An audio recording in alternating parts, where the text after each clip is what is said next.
সাপ নিয়ে যেমন মানুষের ভয়, তেমনি সাপেদের নিয়ে কৌতূহলেরও শেষ নেই। তবে সনাতন ধর্মে সাপেদের বিশেষ পুজো করা হয়। কারো জীবনে যদি সর্পদোষ থাকে তবে সে জীবন তছনছ হয়ে যায়। আবার কেউ যদি নাগ দেবতার আশীর্বাদ লাভ করে তবে তার জীবন সুখ সমৃদ্ধিতে ভরে ওঠে। আজ এমনই এক মন্দির সম্পর্কে আলোচনা করব যা প্রতিটি কোণায় কোণায় রহস্য এবং যা শুনে অনেকেরই হয়তো ইচ্ছে করবে এমন আশ্চর্যময় এবং পবিত্র স্থান দর্শন করতে। এমন আশ্চর্য মন্দির বিশ্বের আর কোথাও নেই। প্রায় 30,000 সাপ রয়েছে এই মন্দিরে। এই মন্দিরে প্রতিনিয়ত ঘটে অলৌকিক ঘটনা। চলুন তবে জেনে নেওয়া যাক 30,000 সাপের এই পবিত্র মন্দির সম্পর্কে। শিব শক্তি চ্যানেলের আরও একটি নতুন ভিডিওতে আপনাদের সবাইকে স্বাগত। অনুগ্রহ করে চ্যানেলটি সাবস্ক্রাইব করুন এবং ধর্মীয় ভিডিও সবার আগে দেখতে নিচের বেল আইকনটিতে অল লেখাটি ক্লিক করুন। ঘন অরণ্যে বড় বড় গাছগাছালিতে ঘেরা প্রায় 16 একর জমির উপরে বিস্তীর্ণ এই গায়ে কাটা দেওয়া সাপের মন্দিরটি। এই মন্দিরটিতে প্রবেশের সাথে সাথেই গা যেন হিম হয়ে আসে, আর সাথে অনুভব হয় এক দৈবিক সত্তার। বহু প্রাচীন এই মন্দিরের বর্ণনা এবং পৌরাণিক ব্যাখ্যা থেকে জানা যায় মন্দিরটি দ্বাপর যুগের। পৌরাণিক গ্রন্থ থেকে জানা যায় ভগবান পরশুরাম একবিংশবার ক্ষত্রিয় বিনাশ করার পরে পাপ হতে মুক্তির জন্য ঋষিদের কাছে এর উপায় জানতে চাইলে তখন মহান ঋষিরা বলেন ব্রাহ্মণদের কিছু জমি দান করে দিতে। এরপর পরশুরাম সমুদ্র দেবতা বরুণ দেবের কাছে অনুরোধ করলেন কিছু ভূমির জন্য, এবং পরমেশ্বর ভগবানের শিবের তপস্যা করে পরশুরাম যে কুঠার পেয়েছিলেন তা সমুদ্রে নিক্ষেপ করলেন। তখন আরব সাগরের বেশ কিছু অংশ জুড়ে জল সরে গিয়ে ভূমি বেরিয়ে আসে। এই পবিত্র ভূমি কেরল বা কেরালা। এই কারণেই কেরালাকে দেবত্ব ভূমি এবং স্বর্গীয় সৌন্দর্যের আখ্যা দেওয়া হয়। তখন সেই পবিত্র ভূমি পরশুরাম ব্রাহ্মণদের দান করেন। কিন্তু কিছুদিন পরে সেই স্থানে আর কেউ বসবাস করতে পারছিলেন না, কারণ সমুদ্র থেকে ভূমি উঠে আসার কারণে সেই ভূমি অত্যন্ত অনুর্বর এবং লবণাক্ত ছিল, যেখানে চাষবাস থেকে শুরু করে বসবাসের অনুপযোগী ছিল। যমদগ্নিপুত্র পরশুরাম এতে খুবই ব্যথিত হন এবং পুনরায় ভগবানের শিবের তপস্যা করেন। ভগবান শিব তখন পরশুরামকে বললেন নাগেদের জ্বলন্ত বিষ এই ভূমিতে ছড়িয়ে দিতে হবে এবং নাগরাজের তপস্যা করতে হবে। স্বয়ং নাগরাজই তাকে সাহায্য করবে। এরপর নাগরাজকে খুশি করার জন্য পরশুরাম তার শিষ্যদের নিয়ে নির্জন স্থানের সন্ধান করলেন। তিনি কেরালার দক্ষিণাঞ্চলে সমুদ্র তীরের কাছে একটি উপযুক্ত জায়গা খুঁজে পান। তার স্বপ্ন বাস্তবায়নের জন্য উপযুক্ত স্থান পেয়ে খুশি ও সন্তুষ্ট হয়ে মহান ঋষিদের সাথে নিয়ে তপস্যার জন্য একটি তীর্থস্থান নির্মাণ করেন এবং সেখানেই নাগরাজের পুজো শুরু করেন।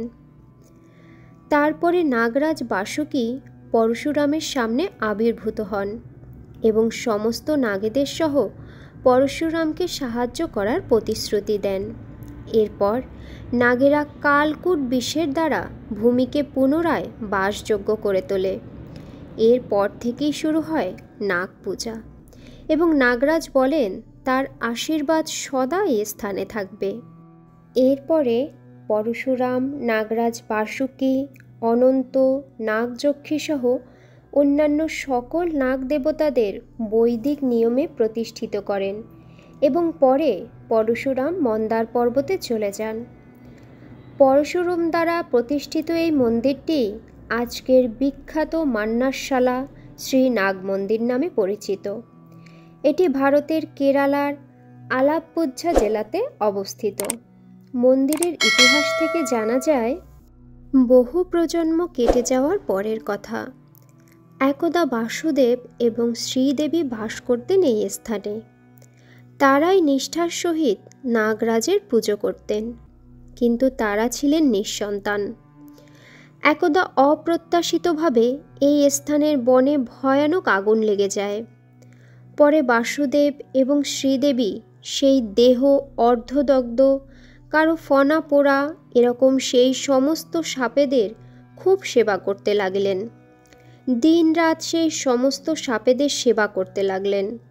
তাদের এমন দয়া মায়া স্নেহ দেখে নাগরাজ অতি প্রসন্ন হন এবং সেই দম্পতির সামনে স্বয়ং প্রকট হন এবং তাদের আশীর্বাদ করেছিলেন যে নাগরাজ তাদের প্রিয় পুত্র হিসেবে পৃথিবীতে অবতীর্ণ হবেন। তিনি বললেন, আমি একটি সর্পের রূপ ধারণ করব এবং এখানে মান্নাশালায় স্থায়ীভাবে থাকব।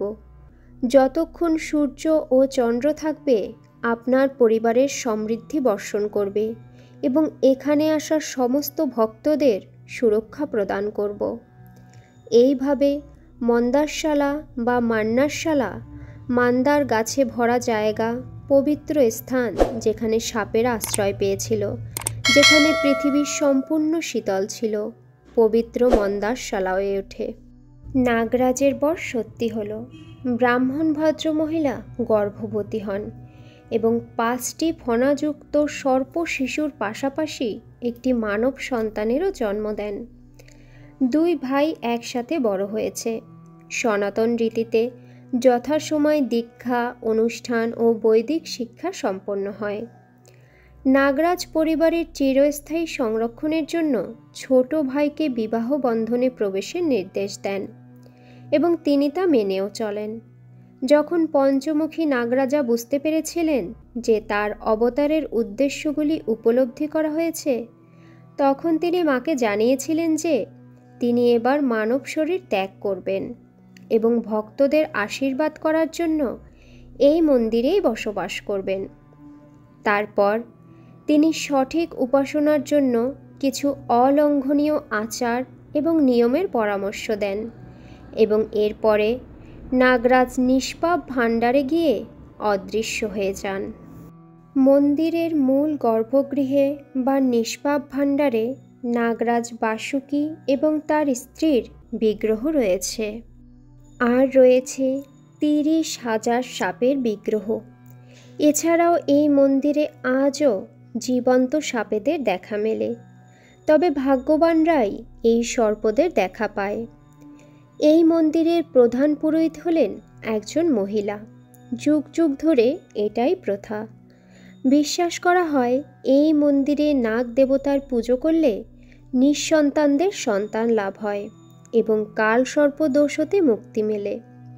এই মন্দিরে পুজো দিলে নাগরাজের আশীর্বাদে তার ভক্তদের পরিবার সদা সর্বদা সুখ সমৃদ্ধিতে ভরে ওঠে।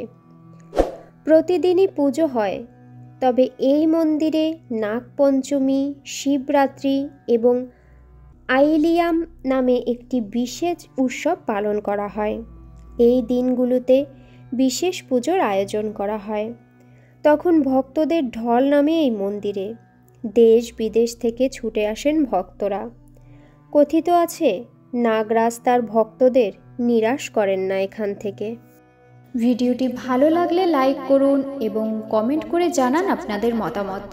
সনাতন ধর্মের মহিমা সবার মধ্যে ছড়িয়ে দিতে এবং সবার জানার জন্য ভিডিওটি বেশি করে শেয়ার করুন। এরকম আরও ধর্মীয় ভিডিও, পৌরাণিক তথ্য এবং দৈবিক ও অলৌকিক মন্দির সম্পর্কে জানতে চ্যানেলটি সাবস্ক্রাইব করে রাখুন।